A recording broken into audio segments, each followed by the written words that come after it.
नमस्कार मंडळी, आज आपण उपवासाची खिचडी करूया, पण थोडी वेगळी पद्धतीने करायची. इथे साबुदाणे घेतलेत मी भिजून, आणि आता पहिल्यांदा हे साबुदाणे आहेत ना, हे वाफून घ्यायचे. तर आपण आता हे वाफायला ठेवूया. आता हे साबुदाणे भांड्यामध्ये थोडं पाणी ठेवलं आहे, त्याच्यावर जाळी ठेवली आहे, आणि आता ते असे वाफवायला ठेवायचे. आता ह्याच्यावर मी एक ताटली ठेवते, म्हणजे साबुदाण्यामध्ये पाणी गेलं नाही पाहिजे.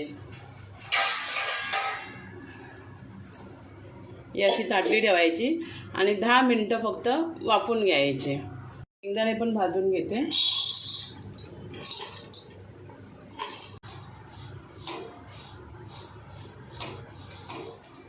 आता मंडळी साबुदाणे वाफून झाले आणि नळाखाली धरून व्यवस्थित असं पाणी नितळून घ्यायचं त्यांचं. आता मंडळी ह्याच्यामध्ये मी शेंगदाण्याचा कूट टाकते.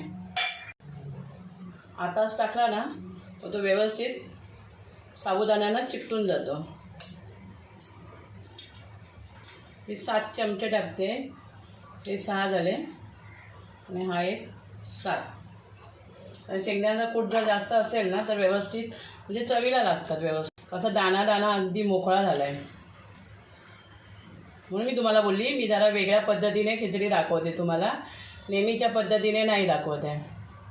तर आता ह्याला आपण असं बाजूला ठेवूया आणि मिरचीची फोडणी करून घेऊया, आणि तूपच वापरायचं आहे या खिचडीला. तर आपण ह्याच्यामध्ये तूप टाकूया.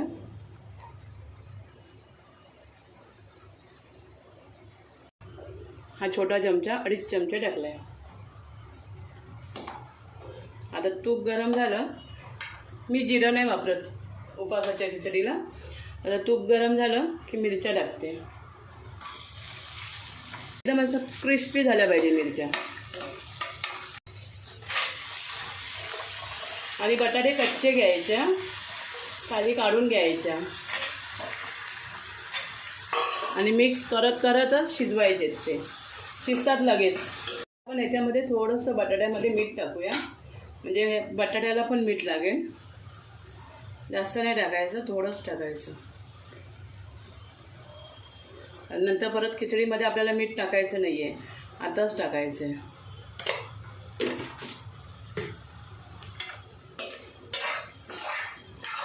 मंडळी बटाटा आता शिजला आहे.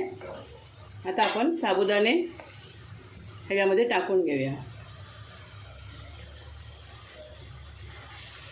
ह्याच्यामध्ये तुम्ही हे साबुदाणे सुद्धा वापरू शकता, किंवा ते एकदम बारीक असतात ना मोत्यासारखे, ते सुद्धा वापरू शकता. 3 प्रकारचे येतात ना साबुदाणे.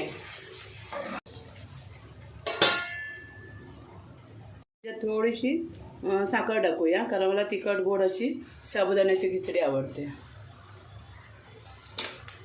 आणि मिक्स करून घेऊया परत. आता मी खिचडी सर्व करते. ह्याच्यामध्ये आम्ही दुसरं काही टाकत नाही आहे.